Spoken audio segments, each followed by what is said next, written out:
China ने एक नया कीर्तिमान स्थापित करते हुए दुनिया का सबसे फास्ट इंटरनेट लॉन्च कर दिया है। इस इंटरनेट पर 1.2 टेराबाइट की स्पीड मिलेगी, यानी आप 1200 जीबी प्रति सेकंड की स्पीड से इंटरनेट यूज कर सकते हैं। आसान भाषा में बात करें तो यूजर्स सेकंड्स में कई काम को कर सकते हैं। इस स्पीड पर एक सेकंड में 150 HD मूवीज़ को ट्रांसफ़र किया जा सकता है। जहां दुनिया भर में लोग 5G और दूसरी सर्विसेज को एक्सपैंड करने पर काम कर रहे हैं, चीन बाकियों से आगे निकल चुका है। चीन ने ये काम उम्मीद से पहले कर दिया है। कयास लगाए गए थे कि 2025 से पहले हमें अल्ट्रा फास्ट इंटरनेट कनेक्टिविटी देखने को नहीं मिलेगी, लेकिन ऐसा गलत साबित हुआ है। कई संस्थाओं ने मिलकर किया तैयार। चीन ने इस काम को अनुमान से 2 साल पहले करके दिखाया। ये स्पीड फाइबर ब्रॉडबैंड सर्विस मिली है। इसे इंटरनेट स्पीड को Tsinghua university, China mobile, Huawei technology और करनेट कॉरपोरेशन ने साथ मिलकर तैयार किया है। इसकी जानकारी SMCP ने दी।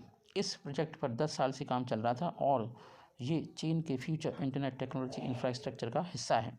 ये चाइना एजुकेशन और रिसर्च नेटवर्क CERNET का नया वर्जन है। इसे चाइना का पहला देशव्यापी एजुकेशन और रिसर्च कंप्यूटर नेटवर्क कहा जा रहा है।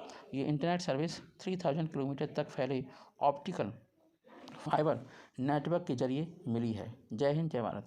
हम सब जानते हैं इजरायली डिफेंस फोर्स पूरी तरीके से हमास आतंकवादियों को न्यूट्रलाइज करने का भरसक प्रयास कर रही है, लेकिन हमास आतंकवादियों को ख़त्म करना ऐसी कोई बच्चों का खेल नहीं है। हमास आतंकियों को बिल से यूं निकाल सकती है इजराइल की सेना। उसके कुछ तरीके अपनाने पड़ेंगे, क्योंकि इस टाइप के आतंकवादियों को मुस्लिम देशों की ट्रिक को कॉपी करना पड़ेगा। किसके द्वारा कॉपी करेगा? IDF, Israel defence force. तो इजराइल हमास है ना, इस कॉन्फ्लिक्ट को अगर हम देखें तो टनल ने बहुत बड़ा रोल प्ले किया है। करीब 500 किलोमीटर की टनल्स हैं गाजा में। इजराइल ने उत्तरी गाजा पर हमले करके लगभग कब्जा तो कर लिया है, लेकिन अभी भी हमास के आतंकी उसकी पहुंच से बहुत दूर हैं। इसका सबसे बड़ा कारण हमास की सुरंगें हैं, जो लगभग 500 किलोमीटर में फैली हैं। मतलब 500 किलोमीटर में नहीं फैली हैं, 500 किलोमीटर की लेंथ है और है तो 50 बाई 10 किलोमीटर का एरिया। आतंकी अंडरग्राउंड सुरंगों में छिपे हैं, जिन्हें नष्ट करना काफ़ी नामुमकिन है, मुश्किल ही नहीं नामुमकिन है। अब इसका तोड़ सामने आया है। क्या है तोड़, बताते हैं हम। हमास के आतंकवादी इजरायली सेना से बचने के लिए ज़मीन के नीचे बनी सुरंगों में छिप गए हैं, लेकिन इजराइल के पास भी एक ऐसा प्लान है जिससे ये आतंकवादी चूहे बिलों में छिपे हुए हैं, इन बिलों से निकाला जाएगा और इनकी आतंकवादियों की खैर नहीं है। एक सैन्य विशेषज्ञ ने खुलासा किया कि इजराइल इन अंडरग्राउंड सुरंगों से हमास के आतंकवादियों को बाहर निकालने के लिए सीवेज, गंदा पानी, लैट्रिन का पानी है ना, लैट्रिन के टैंक का पानी यूज करेगा। 2007 में गाजा पट्टी पर जब हमास ने नियंत्रण किया, तब से ही वह अपना जटिल सुरंगों का नेटवर्क फैला रहा है। तो आप समझ सकते हैं कि 16 सालों में उसने क्या तबाही मचाई है। पूरी गाजा को एक नीचे अंडरग्राउंड टनल में एक गाजा शहर बना लिया। इस बात की चिंता अब जताई जा रही है कि संभवतः इन सुरंगों का इस्तेमाल इजरायली बंदूकों को छिपाने के लिए किया जा रहा है, और ऐसा हो भी रहा है। मिलिट्री एक्सपर्ट क्रिस मॉरिस ने बताया कि इजरायली सेना सुरंगों में सीवेज की गंदगी फेंक सकती हैं। मिस्र ऐसा पहले कर चुका है और यह उसकी नकल होगी। उन्होंने कहा कि यह बेहद कारगर कदम होगा अगर स्थितियां समान हों तो उनके लिए इसका इस्तेमाल सैन्य रूप से उचित होगा। हालांकि इस कदम से स्थितियों के और भी बिगड़ने की पॉसिबिलिटी है। मिस्र ने किया था इस्तेमाल। सुरंगों को लेकर इजराइल अगर यह कदम उठाता है तो एक बड़ा मानवीय संकट फैल सकता है।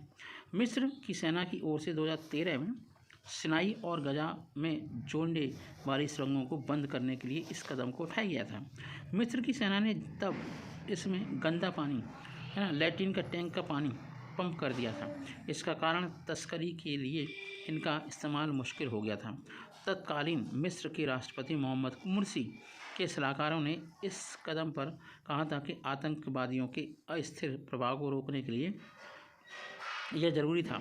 ये प्लान भी आ सकते हैं काम, कौन कौन से और प्लान हो सकते हैं। मॉरिस ने इसके अलावा 4 अन्य ऑप्शंस के बारे में भी बात की है। नंबर 1 है जो इजरायली सुरंगों को उसके नेटवर्क को तोड़ सकता है। इसमें विशेष बलों को सुरंगों में भेजना। सेकंड, सुरंगों के प्रवेश द्वार को बर्बाद कर देना। थर्ड, फोम वाले बम्बों, है ना, प्लास्टिक बम की एंटी पॉइंट पर फोड़ करके उसे बंद कर देना, एग्जिट और एंटी पॉइंट को। हवा से सुरंगों को निशाना बनाने के लिए मिसाइलों का इस्तेमाल किया जा सकता है। एक्सपर्ट ने यह सुझाव तब दिया है जब इजरायली सेना हमास के सुरंग नेटवर्क पर हमला करके सैकड़ों बंधकों को बचाने के लिए कमर कस रही है, क्योंकि बंधकों को तो बचाया जाना है, उनकी जान बहुत महासंकट में पड़ गई है। जय हिंद, जय भारत। हम सब जानते हैं कि मालदीव्स में नव निर्वाचित राष्ट्रपति मोहम्मद मुइज़्ज़ू के शपथ ग्रहण समारोह में आदरणीय प्राइम मिनिस्टर मोदी जी नहीं जा रहे और ये समारोह हो भी चुका है। आपको बता दें कि मालदीव को लेकर भारत का अहम फैसला आ गया है। मुइज़्ज़ू ने भी दिया खास संकेत। ये संकेत क्या है?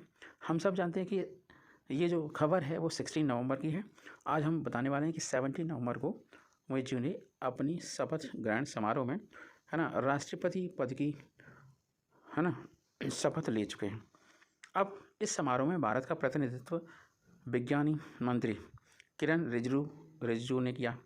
हिंदुस्तान टाइम्स अपनी एक रिपोर्ट में लिख रहा है कि चीन के समर्थक माने जाने वाले मोहम्मद मुइज़्ज़ू के शपथ ग्रहण समारोह में भारतीय पीएम का न होना मालदीव के साथ रिश्तों को निचले स्तर पर ले जाने का संकेत है। भारतीय विदेश मंत्रालय ने बुधवार को कहा कि मुइज़्ज़ू के शपथ ग्रहण समारोह के लिए रिजिजू 16 से 18 नवंबर तक मालदीव का दौरा करेंगे और 17 नवंबर को शपथ ग्रहण समारोह समाप्त हो जाएगा, जैसा कि आज हो चुका है। अखबार के अनुसार विदेश मंत्रालय मालदीव को हिंद महासागर में भारत का अहम सहयोगी बताता है और मानता है कि इलाके में सभी की सुरक्षा और विकास के लिए देश के विजन और देश की नेबरहुड फर्स्ट की नीति के तहत मालदीव की खास जगह है। विदेश मंत्रालय के अनुसार मंत्रालय की तरफ से शपथ ग्रहण समारोह में उच्च स्तरीय प्रतिनिधिमंडल का शामिल होना दोनों मुल्कों के बीच सहयोग और आम लोगों के बीच रिश्तों को और मजबूत होने की भारत की प्रतिबद्धता को दिखाता है। ये प्रतिबद्धता क्या है? क्योंकि भारत हमेशा सहयोगी रहा है। मालदीव ने नव निर्वाचित और राष्ट्रपति, है ना, मोहम्मद मुइज़्ज़ू के शपथ ग्रहण समारोह के लिए पड़ोसी मुल्कों के और राष्ट्र अध्यक्षों, देश की करीबी सहयोगियों और बहुपक्षीय संगठनों के प्रतिनिधियों को आमंत्रित किया है। माना जा रहा है कि मुइज़्ज़ू जिस गठबंधन के नेता के तौर पर चुने गए हैं उसकी विचारधारा चीन के करीब है। किरण रिजिजू भारत की पूर्वोत्तर और राज्य अरुणाचल प्रदेश से हैं, जिसकी सीमा चीन से सटती है और चीन अरुणाचल प्रदेश पर अपना दावा करता है। किसी द्विपक्षीय और बहुपक्षीय बैठक में अरुणाचल प्रदेश के अधिकारियों या नेताओं के शामिल होना, है ना, चीन को बहुत परेशान करता है। इससे पहले कि समारोह में मोदी, है ना, गए हुए थे। मालदीव में सितंबर में राष्ट्रपति चुनाव में मुइज़्ज़ू ने और राष्ट्रपति इब्राहिम मोहम्मद सोलेह को हराया था। सोलेह ने सितंबर 2018 में शपथ ली थी। इस समारोह में प्रधानमंत्री नरेंद्र मोदी भी शामिल हुए थे। सोलेह के शपथ ग्रहण समारोह में 46 देशों के प्रतिनिधि शामिल हुए थे। हालांकि इनमें केवल मोदी ही थे जिन्हें बतौर राष्ट्र अध्यक्ष समारोह में आमंत्रित किया गया था।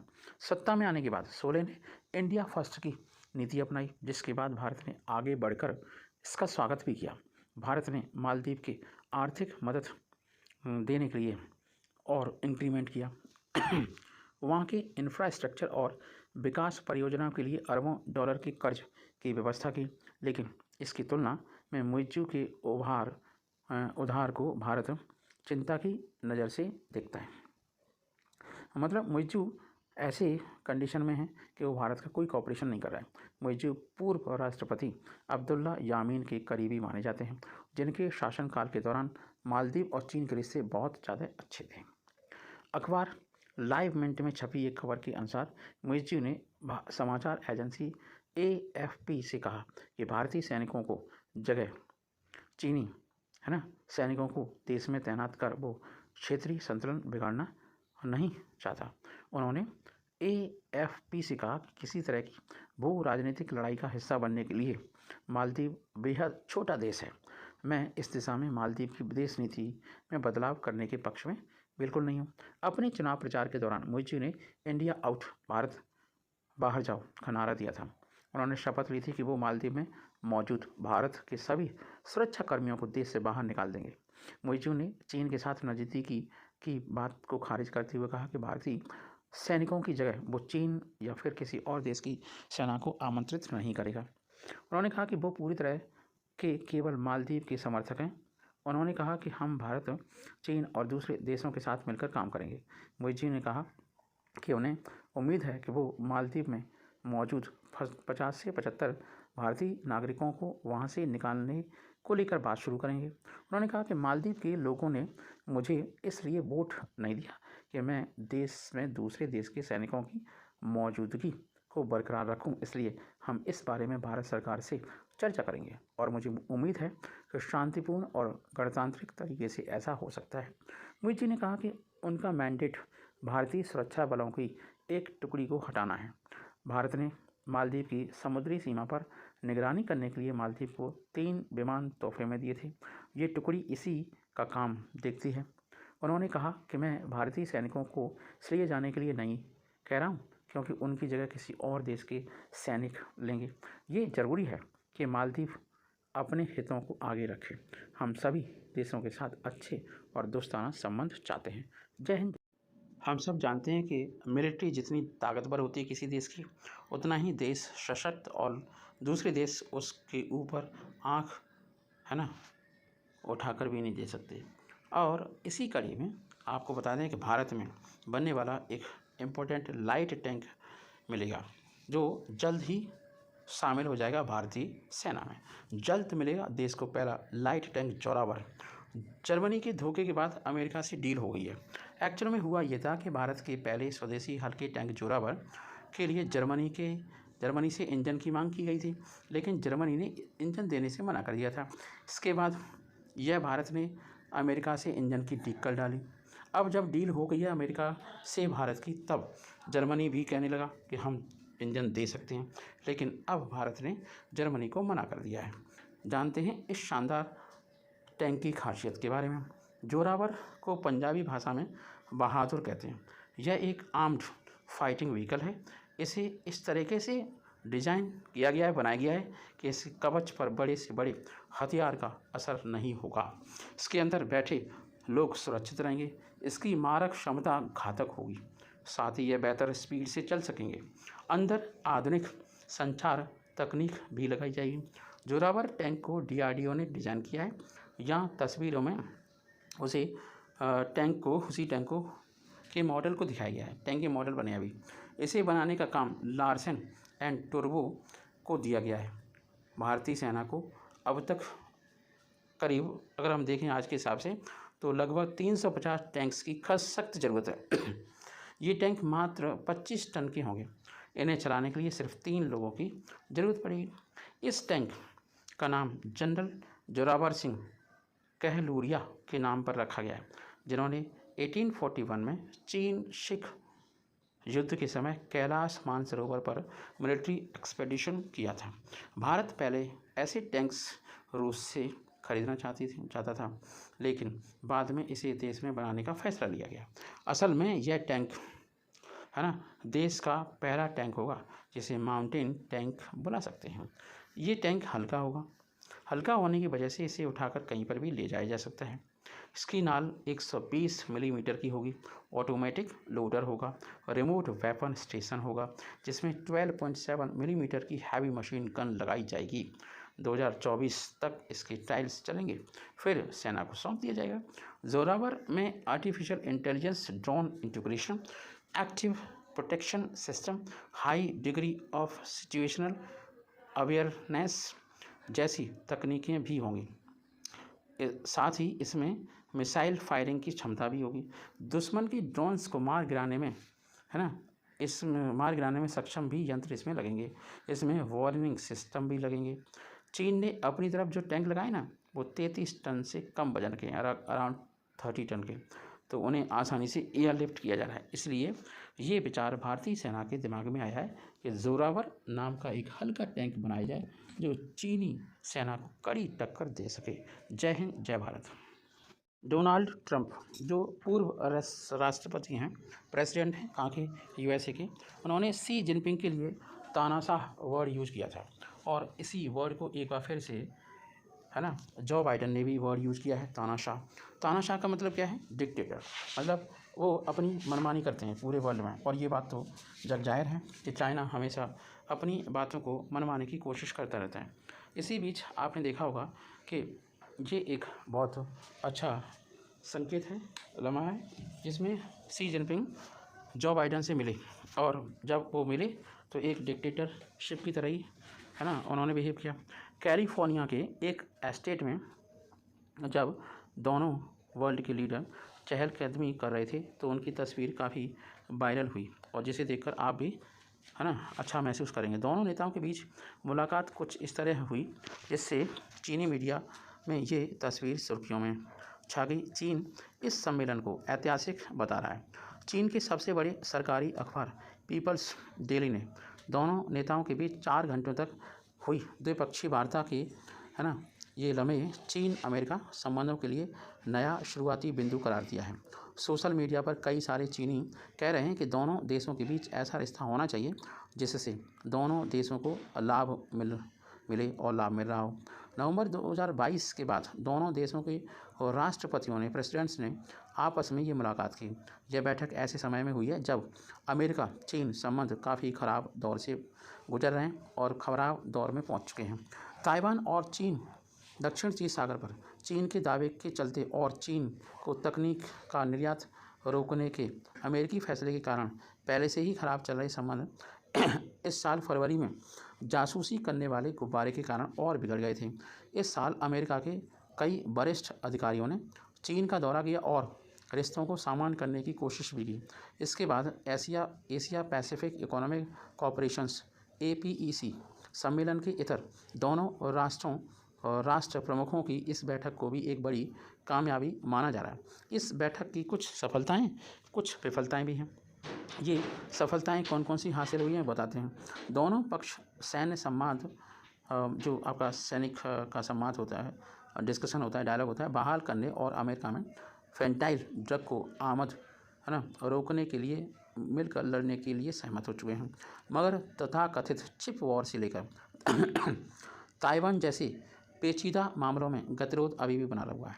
अकेले प्रेस कॉन्फ्रेंस संबोधित करने आए जो बाइडन ने आखिरी हिस्से में एक सवाल का जवाब देते हुए उस विचार को दोहराया कि उनकी नज़र में शी जिनपिंग एक तानाशाह हैं। चीन की विदेश मंत्रालय ने इस टिप्पणी को गैर जिम्मेदार और राजनीतिक कथन बताया। चीनी मीडिया का कैसा रवैया रहा? चीनी मीडिया का रवैया सकारात्मक रहा। चीन के सरकारी प्रसारक चाइना सेंट्रल टेलीविज़न CCTV ने अपने रोज के संध्याकालीन बुलेटिन को 2/3 हिस्सों में शी जिनपिंग के सैन फ्रांसिस्को में टहलने को लेकर समर्पित कर दिया, जबकि 15 मिनट जो बाइडन के साथ उनकी बैठक को और 15 मिनट प्रमुख अमेरिकी कारोबारियों के कार्यक्रम में शी के संबोधन को दिए गए भाषण को। पीपल्स डेली अखबार में प्रकाशित लेख के हिस्से को पढ़ते हुए प्रेजेंटर ने कहा, बैठक सकारात्मक, विस्तृत और रचनात्मक थी। चीन और अमेरिका के रिश्तों में स्थिरता लाने के लिए यह एक नया शुरुआती बिंदु हो सकता है और यह दिखाने की कोशिश करते हुए इस बैठक ने रिश्तों को फिर से पटरी पर लाने की भी कोशिश की है। CCTV ने यह फुटेज दिखाई जिसमें जो बाइडन ने सैन फ्रांसिस्को के पास फिलौली एस्टेट में गर्म जोशी से अभिवादन किया, वेलकम किया। पीपल्स डेली ने कल लिखा प्रकाशित किया कि बाइडन ने शी जिनपिंग को एस्टेट का दौरा करने का न्योता दिया था और खुद उन्हें उनकी कार तक ले गए। शुक्रवार को ग्लोबल टाइम्स में संपादकीय के इस लेख में बैठक की उपलब्धियों को बढ़ा चढ़ाकर दिखाते हुए लिखा गया कि हम सहयोग वाले विषयों की सूची लंबी करना चाहिए हमें और सहयोग का दायरा बड़ा करना चाहिए। ऐसा करके ही चीन अमेरिका रिश्तों को स्वस्थ, स्थिर और दीर्घकालिक दिशा में मोड़ा जा सकता है। अचानक बदल गए मीडिया के सुर। चीन के सरकारी मीडिया का सुर इस बैठक से पहले इस हफ्ते के शुरुआती दौर में काफ़ी चौंकाने वाले ढंग से बदल गया। आमतौर पर दोहराई जाने वाली अमेरिकी विरोधी बातें रोककर संवाद और सहयोग के संदेश को तवज्जो दी जाने लगी थी। सरकारी समाचार एजेंसी शिन्हुआ ने सोमवार को शी जिनपिंग की अमेरिकी लोगों के दोस्ती पर एक लेख प्रकाशित किया था। इसमें लिखा गया कि इस तरह के मैत्रीपूर्ण संबंधों और संबंधों की मजबूती हमेशा से द्विपक्षीय संबंधों के प्राण शक्ति का स्रोत रही है और ऐसा अनुकूल और चुनौती भरे दोनों समय हुआ है। इस लेख के साथ शी जिनपिंग की अमेरिका दौरे की तस्वीरें भी लगाई गई। चीन के सोशल मीडिया प्लेटफॉर्म वीबो पर कई यूजर बैठक को लेकर लगातार अपडेट डाल रहे थे और दिन भर कई सारे संबंधित हैशटैग ट्रेंड कर रहे थे। Hashtag the US retreat the it doesn't support Taiwan independence. America ने दोहराया कि वह ताइवान की स्वतंत्रता का समर्थन नहीं करता। कई घंटे तक वीडियो पर छाया रहा। अन्य हैशटैग्स में दोनों नेताओं के बीच मुलाकात को केंद्र में रखा गया। यूजर्स निजी किस्म की बातों से काफ़ी उत्साहित थे, जैसे कि शी जिनपिंग को गोल्डन स्टेट वॉरियर्स की जर्सी तोहफे में दी गई। फिर शी को बाइडेन चीन में बनी होंग की कार के पास ले गए और उसे कहा कि ये बहुत खूबसूरत है। एक वीवो यूजर ने लिखा कि यह एक ऐतिहासिक पल है। एक अन्य ने सावधानी बरतते हुए लहजे में कहा कि मुझे उम्मीद है कि अमेरिका की करनी और उसकी कथनी एक जैसी होगी। एक अन्य यूजर ने चीन में प्रतिबंधित एक्स, पहले ट्विटर हुआ करता था, लिखा अगर उन्होंने कहा कि शी चीन के बादशाह हैं तो शी को यह अच्छा लगा होगा। कैलिफोर्निया बैठक के 5 इम्पोर्टेंट बिंदु हैं, उन्हें देखते हैं। नंबर 1, जलवायु परिवर्तन से मिलकर लड़ेंगे दोनों देश। दोनों देश दुनिया के सबसे बड़े और सबसे ज़्यादा कार्बन इमिशन करने वाले देश हैं। दोनों ने जलवायु परिवर्तन क्लाइमेटिक चेंज से निपटने के लिए कदम उठाने पर सहमति जताई, लेकिन जीवाश्म बायोफ्यूल्स का इस्तेमाल रोकने पर सीधे कोई टिप्पणी नहीं की। सेकंड, फेंटानिल ड्रग की तस्करी रोकने के लिए साथ आएंगे। दोनों पक्षों ने कहा कि वे ड्रग तस्करी पर रोक लगाने के लिए सहयोग बढ़ाएंगे। चीन ने उन केमिकल कंपनियों के खिलाफ अभियान चलाने की बात कही जिनके चलते अमेरिका में अवैध फेंटानिल ड्रग ओवरडोज से मौतें हो रही हैं। इस ड्रग के कारण पिछले साल अमेरिका में लगभग 75,000 लोग मर गए थे। थर्ड, सैन्य संवाद बहाल किया जाएगा। दोनों देशों ने अपनी सेनाओं के बीच संवाद बहाली पर सहमति जताई है। यह विषय अमेरिका की प्राथमिकताओं में से एक है। अमेरिका ने पिछले साल अमेरिका की एक प्रतिनिधि सभा में स्पीकर नैन्सी पेलोसी की ताइवान यात्रा के बाद यह सम्मान तोड़ दिया था, मतलब डायलॉग ख़त्म कर दिए थे। फोर्थ वन, आगे भी वार्ता जारी रहेगी अच्छे संबंधों के लिए। दोनों देश सहमत हुए कि आगे भी वार्ताएं डायलॉग्स होते रहेंगे। इसका संकेत इस बात से भी मिलता है कि ट्रंप ने शी जिनपिंग को डिक्टेटर तानाशाह कहा तो चीनी विदेश मंत्रालय ने इसकी कड़ी आलोचना की थी, लेकिन अपनी प्रतिक्रिया में बाइडेन का नाम नहीं लिया। फिफ्थ, दोस्ती के दूत पांडा। अमेरिका के चिड़ियाघरों में चीन और ज़्यादा पांडा भेजेगा। पांडा को चीन राष्ट्रीय संपदा मानता है और दूसरे देशों से संबंध गहरे करने में पांडा का इस्तेमाल करता रहा है, जिसे पांडा डिप्लोमेसी के नाम से भी जाना जाता है। चीन ने संकेत दिए कि सैन डिएगो चिड़ियाघर करने के लिए पांडा भेजे जा सकते हैं। जय हिंद।